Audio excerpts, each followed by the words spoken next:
আসসালামু আলাইকুম তৃতীয় শ্রেণীর শিক্ষার্থীরা, তোমরা সবাই কেমন আছো? আশা করি আল্লাহর রহমতে সবাই ভালো আছো।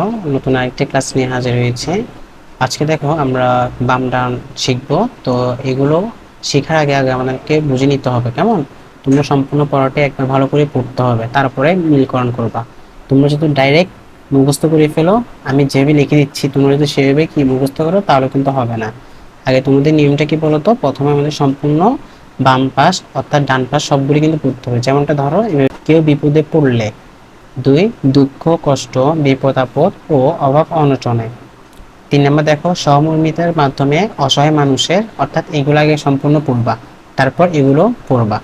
তো দেখো প্রথমে এখানে কি বলেছে, 1 নম্বরে কেউ বিপদে পড়লে, তাহলে আমরা কি করব? কেউ বিপদে পড়লে আমাদের কি লাগে বলতো? খারাপ লাগে। তাহলে আমরা এই যে এটার সাথে আমরা এটা দিয়ে দিব। তাহলে দেখো আমি যে খুব সুন্দর করে কিন্তু কি লিখতে পেরেছি, তাই না? তাহলে এটা কিভাবে লিখতে পেরেছি, আগে সম্পূর্ণটা পড়বা। তুমি যদি একবার পুরোটা পড়ে ফেলো তাহলে কিন্তু এই যে প্রথমটার সাথে কোনটার উত্তর হবে সেটা কিন্তু তুমি খুব সুন্দরভাবে লিখতে পারবা। তাহলে দেখো 2 নম্বরে কি বলেছে, দুঃখ কষ্ট বিপদ আপদ ও অভাব অনটনে আমরা এখানে কি লিখতে পারি বলতো? মানসিকভাবে ভেঙে পড়ে। অর্থাৎ দুঃখ কষ্ট বিপদ আপদ ও অভাব অনটনে কি হয়? মানসিকভাবে ভেঙে পড়ে। এখানে এটা কিন্তু আমরা যারা মানুষ তারা কিন্তু সবাই কিন্তু এরকম হয়। অর্থাৎ কারো যদি দুঃখ কষ্ট, আবার ধরো বিপদ আপদ, অভাব থাকে, তাহলে তারা কি হয়? মানসিকভাবে, মানে মানসিক মানে হচ্ছে মনের দিক দিয়ে, একটা হচ্ছে শারীরিকভাবে, শারীরিক মানে হচ্ছে যে শরীরের যে বাহ্যিক দিক সেটা, আর এটা হচ্ছে মানসিকভাবে মানে মনের দিক দিয়ে ভেঙে পড়ে। কেমন? অর্থাৎ কোনো কিছু করতে ইচ্ছা করে না। তাহলে দেখো 3 নম্বর কি বলছে, সহমর্মিতার মাধ্যমে অসহায় মানুষের। আগে আমাদেরকে বুঝতে হবে সহমর্মিতা জিনিসটা কি। ধরো তোমার বন্ধু অথবা তোমার প্রতিবেশী আশেপাশে যারা আছে, ধরো কোনো একজন ব্যক্তির কি হয়েছে বলতো? অনেক কষ্ট।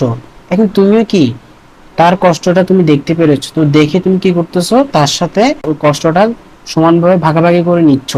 অর্থাৎ তার যে দুঃখ হচ্ছে, তুমি তাকে কি, তোমাকেও দুঃখ অনুভব করতে হবে না? তোমার দুঃখ হচ্ছে, তোমাকে একটু সাপোর্ট করতে হবে, তাই না?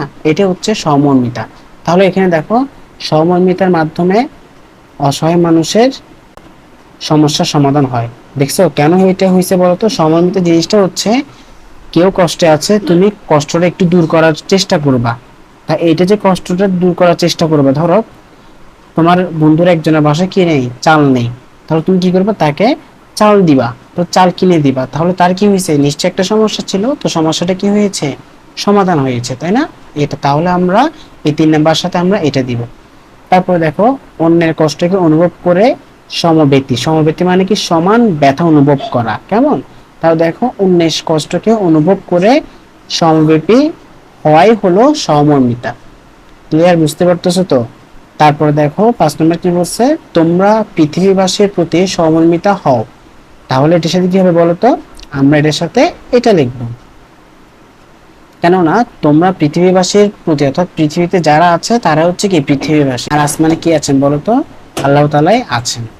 আসলে তোমরা কিন্তু ভালো করে এই সম্পূর্ণ বাম পাশ এবং ডান পাশ কিন্তু বুঝতে পেরেছো, তাই না? তো তোমরা যদি বুঝে থাকো অবশ্যই কিন্তু আমাদের ইউটিউব চ্যানেলটি সাবস্ক্রাইব করে রাখবা পরবর্তী সকল ক্লাসগুলো পাওয়ার জন্য। তো আজকে এতটুকু পর্যন্ত। সবাই ভালো থাকবা, সুস্থ থাকবা। আসসালামু আলাইকুম ওয়া রাহমাতুল্লাহ।